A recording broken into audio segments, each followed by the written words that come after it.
여러분 안녕하십니까. 오늘은 제7주 제1강 6주에 이어서 투자론 하겠습니다. 270페이지 가로 6번 상관계수 로가 마이너스 1일 때, 마이너스는 음의 상관이고 1은 100%, 1이 100%잖아요 100% 상관, 즉 완전한 상관이다. 그리고 이 상관계수 마이너스 1과 비체계적이음은 어떤 관계에 있냐. 지금 비체계적이음을 우리가 용어를 뜻을 모르잖아요. 그래서 비체계적이음은 교재 조금 뒤로 넘기면 277페이지 나와 있어요. 277페이지를 넘기시면 13번 가로 13번 체계적 이음과 비체계적 이음, 동그라미 1번 체계적 이음. 체계적 이음은 원래 체계란 뜻이 영어로 말하면 시스템이요. 그래서 체계적 형용사니까 시스테매틱 리스크. 그러면 체계적 이음은 어떤 거를 말하냐? 포트폴리오를 우리가 구성할 때 그 포트폴리오를 구성한 시장 상황이라든가, 누가 포트폴리오를 구성할 것인가, 어떤 자산을 포트폴리오로 구성할 것인가, 그 상황에서 아예 여건으로 주어졌다, 이런 상황이죠. 우리 여건이라는 거, 우리가 10월 마지막 주 토요일날 시험 보는데 내가 지금 공부를 해 보니까 그때까지는 충분히 시간이 좀 못 이를 것 같다. 그래서 저 시험 그 기간 날짜를 10월 마지막 주 토요일이 아니고 12월 마지막 주 토요일로 하면 좋겠다. 불가능해요. 그건 이미 주어진 것이기 때문에 이런 거예요. 그래서 포트폴리오를 누가 구성하든지 어떤 자산끼리 구성하든지 그 시장 상황이 어떤지 간에 아예 여건으로 주어져서 컨트롤할 수 없다, 이거요. 아까 본인의 시험 날짜를 10월 마지막 주 토요일에서 12월 마지막 주 토요일로 옮길 수 없듯이 이미 주어지고 정해져 있기 때문에, 그래서 이걸 체계적 이음이라고 그러고, 그래서 포트폴리오를 아무리 효율적으로 구성한다고 해도 회피가 불가능하고 제거시킬 수 없다. 이것이 체계적 이음이에요. 아무리 뭐 의무 상관 관계에 의하든 어떻든 간에 제거할 수 없다. 이것이 왜? 여건상 주어졌기 때문에. 그죠? 그래서 회피가 불가능한 위험이고, 그렇게 회피가 불가능하니까 반드시 그 위험은 부딪힐 수밖에 없고, 그러한 위험이 있는 포트폴리오를 구성해서 그 포트폴리오 대안에 투자할 때는 반드시 보상 수익으로, 포트폴리오 수익으로 보상해 주지 않는 한 그러한 포트폴리오 대안에 투자할 사람이 없을 거예요. 그래서 예를 들어서 우리 뭐 증권회사라든가 투자 이런 회사에 펀드 매니저가 있잖아. 펀드 매니저가 내가 요렇게 해서 자산을 운용할 것입니다.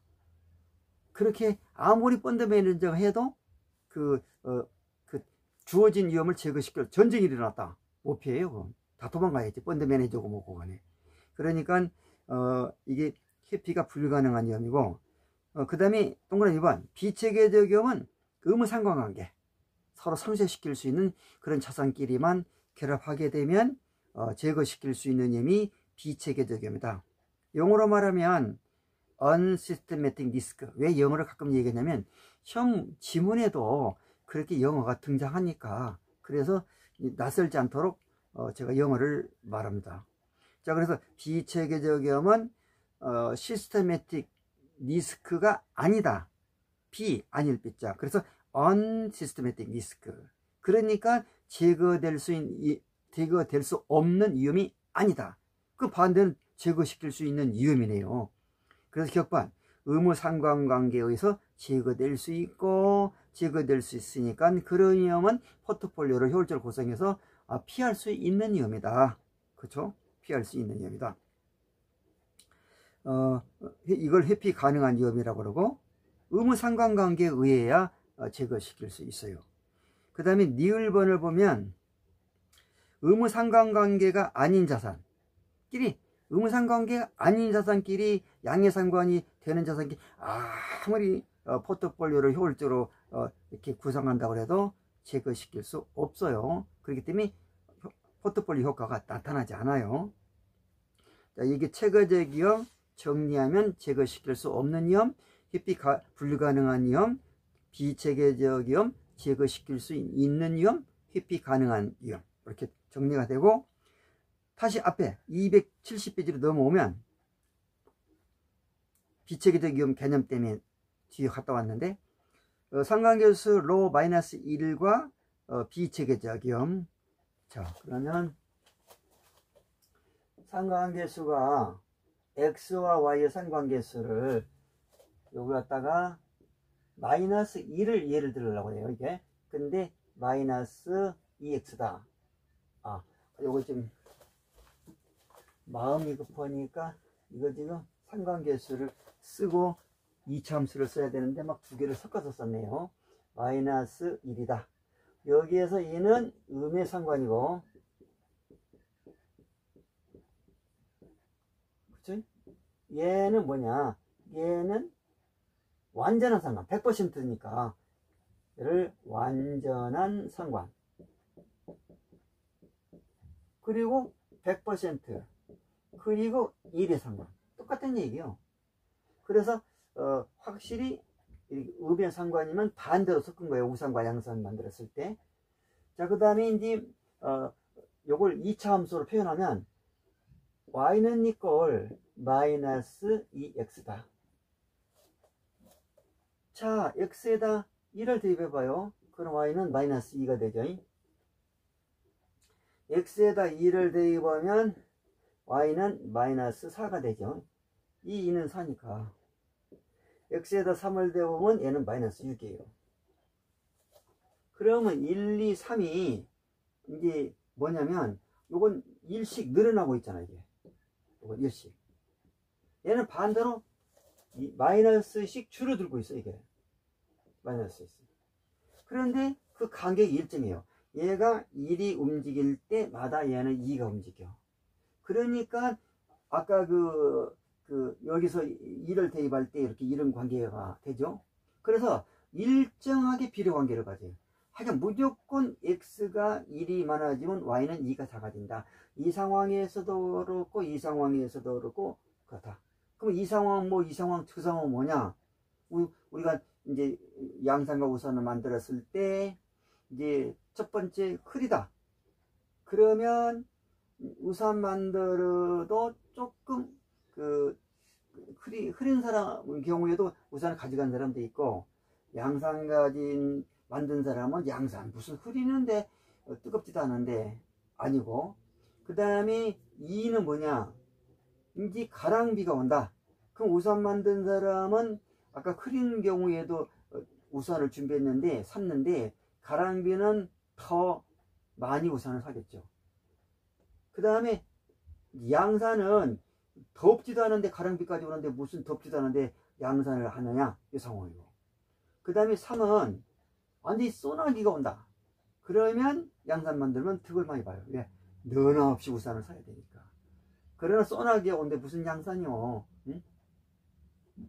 그래서 이렇게 돼가지고 이러한 상황들이 이제 x가 움직일 때 y도 일정한 관계로 움직이니까 확실히 그렇게 움직이냐? 100% 그렇게 움직여. 그러니까 완전한 거야. 근데 x가 늘어날 때 y는 같이 늘어나냐? 아니야. 반대로 줄어들어. 음의 상관. 이 관계예요. 이런 관계였다면 비체계적 이염을 제거시킬 수 있다. 왜? 우산과 양산을 만들어서 비 올 때는 우산 만들어서 득본 걸 양산 만든 경우 손해본 걸 메꾸고, 우산과 양산을 이제 적당한 그 비율 관계로 이제 같이 만들면, 그치? 뜨거워서 이제 양산 만들어 득보는 것은 우산 만들어 손해본 걸 또 메꾸고, 이렇게 서로 상쇄시킬 수 있는 관계가 상관계수 마이너스 1이야. 상관계수 마이너스 1. 자, 그러면 상관계수 마이너스 1하고 상관계수 마이너스 0.5 교재 273페이지. 마이너스 0.5와는 어떤 관계냐? 273페이지 가로 9번 상관계수 마이너스 1 또는 마이너스 0.5일 경우 비체계적 이염과 각각 어떤 관계가 있느냐, 요거를 273페이지 얘기를 하고 있잖아요. 그러면 요걸 갖다가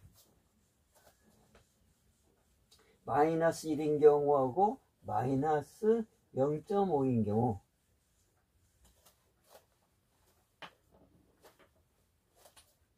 그러면 여기서 이제 마이너스 1인 경우하고 마이너스 1이 아니고 마이너스는 마이너스인데 0.5다. 그러면 요거 1은 아까 말한 바와 같이 100% 상관이냐. 틀림없이 그렇게 돼야 반대로 움직여. 한쪽에서 이익이 들어가면 반대쪽에서 손해가 벌어요. 무선 양상과 같이. 그 다음에 요 경우는 100%가 아니고 50%예요. 50%. 확실히 그렇게 움직인 게 아니고, 우산 만들어서 득본 거를 양산 만들어서 그 손해본 거로 손해본 걸 각자 메꿔야 되는데, 확실히 메꿀 수 있느냐? 50%밖에 못 메꾼다. 가능성이. 왜 그러냐? 왔다 갔다 한다는 거예요. 아까 예를 들어 보면, 마이너스, 요 경우는 x가 2되면 y는 마이너스 2. 확실히 그렇게 움직여 주잖아요. 이게 2. 요거 1이 내려나면 틀림없이 2가 줄어들고 있잖아요. 이게. 확실하게. 그래서 이제 결과도 두 개의 요 경우, 야, 이쪽에서 득 보고, 이쪽에서 손해 보고 있어. 그러니까 결과적으로 2를 손해 보는 거나 똑같아. 그러면 손해 안 보려면 어떻게 해야 되냐? 그러니까 지금 y는 이렇게 2씩 크게 움직이고 x는 1씩 움직이니까 이거를 손해 안 보게 하려면 x에다가 2배를 투자하면, 그 다음에 y에는 1배, 1배를 투자하면 이 문제가 해결된다. y는 아예 크게 움직이니까 y 마이너스 2에다가 얼마요? 1씩 움직이니까 1만 투입하니까 투자 비율에 따라서 수익률이 똑같은 10%나도 5억을 투자했을 때는 그 1억밖에 이제 자 20%라고 볼까요? 20% 이익이 난다고 할 때 5억 투자하면 5, 20, 1억만 나지만은 10억 투자하면 2억 나잖아요. 이게 투자 자금을 많이 투자하면 그만큼 그 많이 투자한 만큼 이득이 더 나잖아. 이익이. 그래서 이렇게 하면 얘가 마이너스 2고, 그 다음에 얘도 투자한다는 거예요. x, y를 같이 투자하니까 플러스. x에는 1씩 움직여. 플러스 1. 플러스 1씩 움직이고, 그리고 x에다가 적게 움직이니까 얘를 2배를 투자해. 왜 2배를 투자하고 왜 1배를 투자하냐? 지금 그 플러스와 마이너스가 상계되어서 손해 안 보려고. 마이너스 1은 손해봤으니까, 1 손해봤으니까. 그래서 여기 들어오면 1, 2는 2에서 플러스 2에서 손해보는 것이 없다. 그렇게 해서 투자 비율을 이렇게 이제 서로 합리적으로 조정하게 되는데, 그래서 지금 273페이지, 그렇다면은 상관관계수가 마이너스 1의 관계인 자산끼리 결합한 경우하고 상관관계수가 마이너스 0.5인 관계는 어떤 관계에 의해서 어떤 경우가 더 비체계적임을 확실히 제거시킬 수 있느냐 라고 한다면 마이너스 1인 경우요. 마이너스 0.5인 경우는 이쪽으로 1이 늘어나면 여기 지금 0.5인 경우는 불확실하잖아요. 불확실하니까 이쪽에다 조금 글씨를 작게 써가지고, 근데 이게 지금 0.5라면 x가 1이면 최면은 마이너스 2야. 그래가지고 2야. 하나가 늘어났어. 그러면 얘가 마이너스 4 가야 되는데 마이너스 3밖에 안 된다. 그럼 1밖에 안 늘어났잖아요. 아까는 여기 확실하게 그 했을 때는 1일 때는 그렇게 움직였는데 요 식은 그렇게 될 수는 없지만은 왔다 갔다 한다고 해요. 요 식 자체가. 그러면 x가 또 3이다. 그러면 여기 마이너스 6이어야 되는데 여기는 마이너스 9가 되어버린다. 그러니까 x가 이렇게 움직일 때 y가 막 왔다 갔다 하니까 이 위험이 50% 가능성밖에 없어. 위험을 제거시킬 수 있는 거. 그래서 마이너스 1이면 제거되는 관계인데, 근데 요거는 확실히 제거시킬 수 있는 경우가 나타날 수 있고, 이거는 아무리 잘해봐도 제거시킬 가능성이 50%밖에 안 된다. 그러면 얘가 더 낫다는 거죠. 제거시키는 상황에서는. 그러면 플러스 한번 볼까요? 272페이지 상관계수가 플러스 1이다. 이건 제거 안 되는 거예요. 플러스는 같은 쪽이기 때문에 반대로 우산과 양산을 섞은 게 아니고 그냥 우산과 비옷을 만들어 가지고 비 오면 아주 쏘나게 오면 아주 굉장히 돈을 많이 벌고 그 다음에 비 하나도 안 온다 하면 아주 망해버려요. 그러니까 이 플러스는 이제 그런 양의 상관이고, 근데 1이야. 확실히 그렇게 되냐? 그냥 플러스 1이면 예를 들어서 망한다 하면 확실히 망해버린다 이거예요. 플러스 1은. 그러면 플러스 5를 봐요. 플러스 5. 플러스 5가 있는데 플러스 5가 어디가 있냐? 저기 274페이지. 274페이지 두 개를 비교해 놨는데 상관계수가 플러스 제로 밑에 가로 10번 상관계수가 플러스 1인 경우와 상관계수가 플러스 5일 경우, 그러면 지금 플러스는 지금 제거시킬 수 없는 상황끼리 결합한 거잖아요. 일상생활을 해본다면 이게 나쁜 일이야. 그러면 플러스 1은 확실히 나쁜 일이 발생해 버리고, 그 다음에 플러스 0.5는 확률이 50%니까 나쁜 일이 발생할 가능성이 50%예요. 그러면 확실히 나쁜 일이 발생한 플러스 1보다는 나쁜 일이 발생할 가능성이 50%인 플러스 5가 훨씬 낫죠. 좋은 쪽으로는 마이너스 1이 마이너스 0.5다 훨씬 좋지만, 나쁜 쪽으로 말하면 확실히 나쁘는 플러스 1보다는 나쁠 가능성이 50%인 플러스 0.5가 나아요. 그런 얘기가 되겠고, 그러면 여기에 관련된 문제를 한번 풀어봐야 과연 이게 지금 어떤 뜻인 거야 이제 이해를 할 수 있을 텐데, 그래서 문제집을 한번 보시면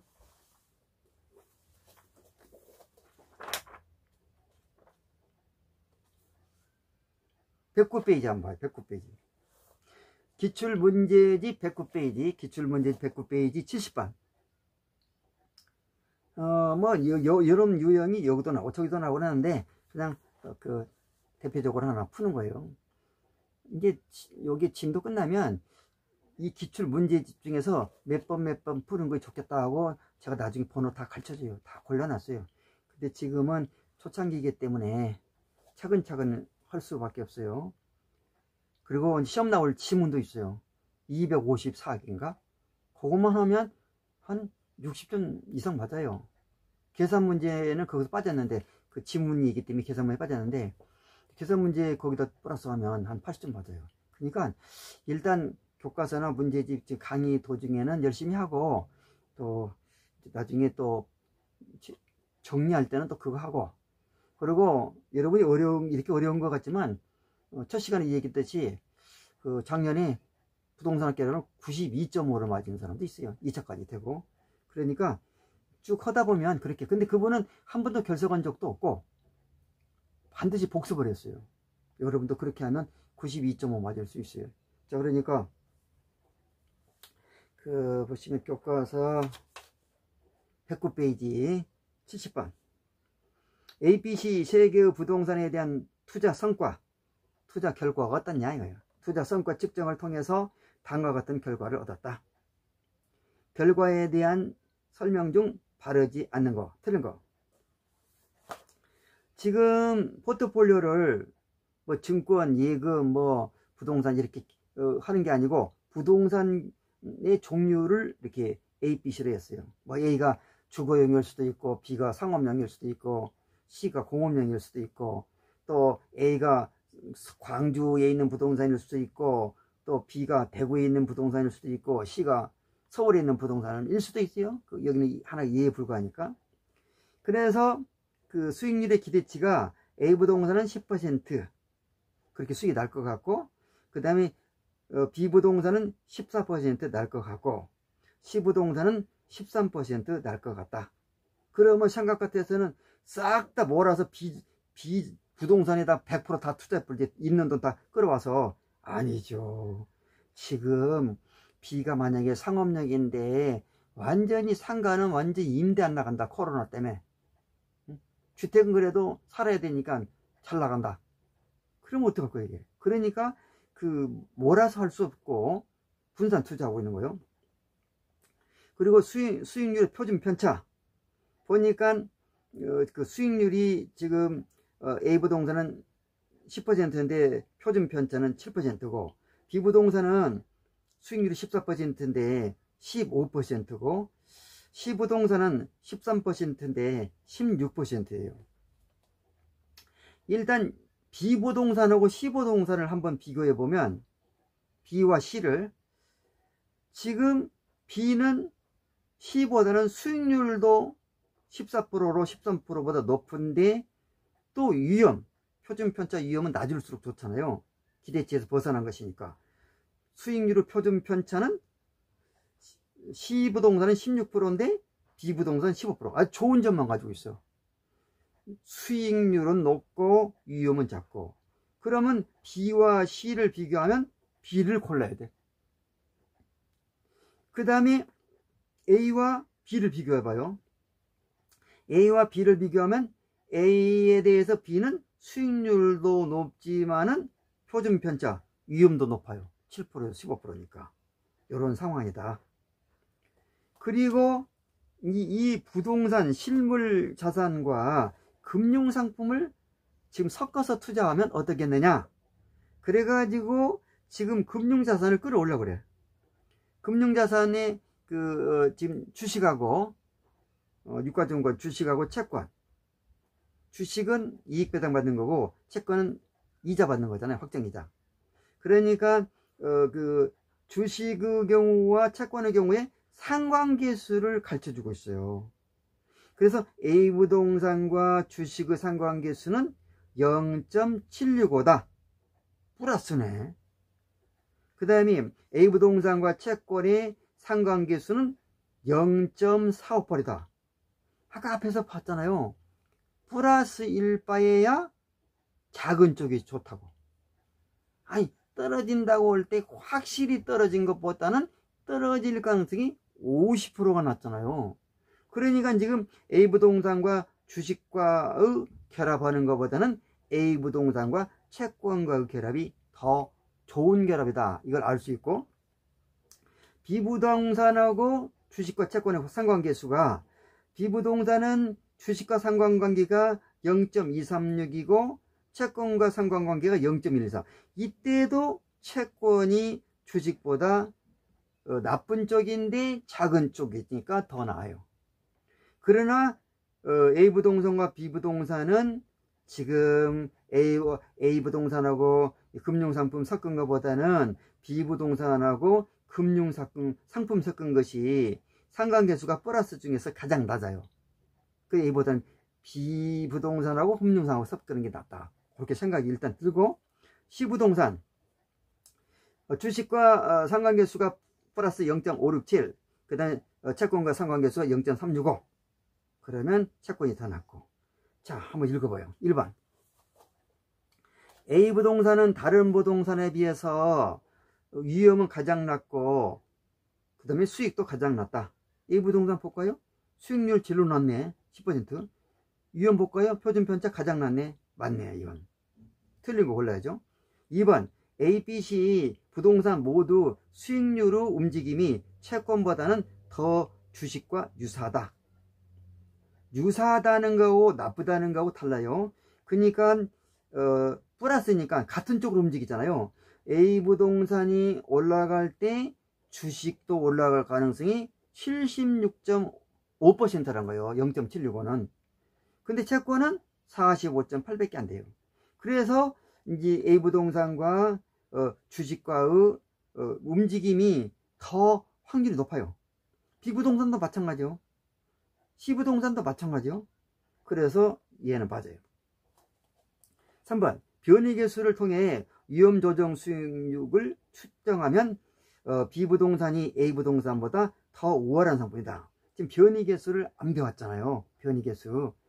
변이계수를 안 배웠는데, 변이계수가 지금 교재에 조금 더 진도가 나가야 나올 건데, 문제는 막 섞어서 나오니까, 섞어서 나오니까 이제 이렇게 됐는데, 변이계수가 어디쯤 있냐면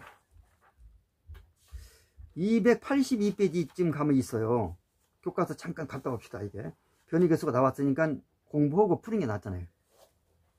그래서 282페이지 교과서 변이계수가 있는데, 기억번 변이계수는 기대 평균 수익, 하여간 그 평균 수익, 우리 기대 수익이라고 하죠. 기대 평균 수익에 대한 표준 편차, 얼마나 벗어나냐 기대치에서, 이 비율을 변이계수라고 한다. 산식 변이계수는 네 거를 분모가 기대 평균 수익, 분자가 표준 편차. 그래서 기대치에서 편차가 적은 것이 낫잖아요. 그래서 니은번 변이계수가 낮을수록 더 좋다. 자, 예를 들었네. 디귿번. 예를 들어서 X대안의 기대 평균 수익이 15%고, 그 다음에 표준 편차가 5%고, 그 다음에 Y대안의 기대 평균 수익이 10%고, 표준 편차가 2%다. 그럴 때, 자, 이제 보면, X대안이 기대 평균 수익이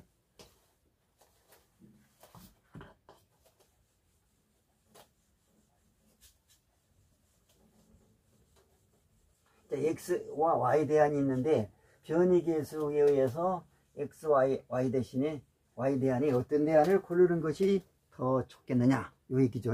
자, X 대안, 저기 수익이 15%,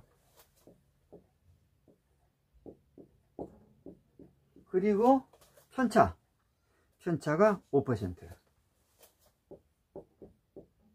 Y 대안, Y는 평균 수익이 10%, 표준 편차가 2%. 평균 수익이 분모죠. 2%. 그러면 이제 어느 것이 더 낫냐? 이거 약분이 되잖아. 약분 되니까 5, 1은 5, 5, 3, 15. 그 다음에 1은 2, 2, 5, 10. 그러니까 예를 들어서 똑같은 위험이잖아. 이게 분자가 표준 편차잖아. 이게 표준 편차가 1이 같은데 수익률이 어느 쪽이 높으냐? 이쪽이 높아요. 그렇죠. 분자가 지금 1로 갔잖아요. 1. 근데 표준 위험이 똑같은데 위험이 같을 바에야 수익이나 많이 나야 좋지. 아니, 똑같은 위험인데 돈을 많이 준 쪽으로 우리가 일을 하러 가야 되잖아요. 그렇기 때문에 이것이 나온 거야. 그래서 Y가 더 변이계수가 더 보러 볼 때 Y가 낫다. 자, 이해했으니까 다시 문제집으로 와가지고 3번 변이계수를 통해 위험 조정 수익을 측정하면 B가 A보다 더 우월하다. 변이계수 B가 지금 어떻게 되는 거예요? 이게? 그러면 B가 지금 14%고 그 다음에 편차가 15%잖아요. B 기대 수익이 14%인데 위험이 15%. 그 다음에 A 부동산은 얼마냐? A 부동산은 기대 평균 수익이 10%인데, 그런데 이거 얼마야 이게? 그래서 7%다. A가 당연히 낫죠. 왜? 지금 10%에 대해서 10%보다 적게 표준 편차 적게 위험이 있는데, 얘는 14% 수익률보다 더 많이 위험하잖아요. 14보다 더 크잖아. 그러니까 A가 당연히 우월하죠. 그렇게 된다면 이 말이 맞나요? B 부동산이 A 부동산보다 더 우월하다. 틀렸네. A가 더 우월하죠. B는 수익률보다도 위험이 더 크잖아요. 그죠? B는 이거 수익률보다 이거 작은데 수익률보다 더 위험이 크잖아요. 그래서 이제 A가 더 나은데 B가 더 나은다고 그랬으니까 틀렸네. 그 다음에 4번. 이건 3번이 답이네. 4번 평균 분산 결정법을 따를 경우에 투자자는 C부동산을 투자 대상에서 배제하고 A와 B부동산 중 하나를 선택할 것이다. 지금 이제 C부동산하고 B부동산을 비교해 보면 여기 C부동산을 투자 대상에서 배제하고, 그러니까 C부동산을 투자 대상에서 배제한다. 밑도 끝도 없이 배제한다면 안 되고, 출제 지문이 조금 더 불완전하게 나왔는데, B부동산과 C부동산을 비교하여, 이제 B는 수익률도 작은데 위험이 더 크고, C는 수익률도 작고 위험은 더 크고, 그러니까 그런 게 어느 쪽이 더 낫냐면 B와 C를 비교하면 지금 수익률은 B가 높은데 위험률도 B가 낮아요. 좋은 쪽만 있어요. 그러니까 B가 C보다 낮고 그리고 C를 버려야 돼. 그래서 밑도 끝도 없이 C를 버린 게 아니고 사업동그라미 4번 이제 B와 C를 비교하여, 이게 평균은 평균 수익이고 분산은 위험이에요. 이게 평균 수익과 그 수익률과 표준 편차, 요 분산 위험을 비교해서 따지겠다. 분산으로 따진 거나 표준 편차나 따진 거나 똑같아요. 분산을 이제 루트를 씌우면 표준 편차니까. 그래서 요 말은 맞고, 그러니까 이제 조금 지문이 불완전하다는 거예요. B와 C를 비교하여 C를 배제하고 A와 B 중에 골라야 된다. 이렇게 했어야 좋은 지문이요. 동그라미 5번 금융상품과 결합한 포트폴리오를 구성할 경우에 타 금융상품과의 상관계수가 낮은 B부동산이 다른 부동산보다 가장 우월한 부동산이다. A, B, C 다 비교해봐도 금융상품과의 상관계수가 가장 낮은 게 B부동산이었잖아요. 그러니까 B가 금융상품과 결합할 부동산을 찾아봐라 하면 B가 선택이 돼야 돼요. 그래서 이 말은 맞습니다. 여러분, 자, 그러면 여기까지 하고 잠깐 쉬었다가 다시 하겠습니다. 여러분 수고 많이 했습니다.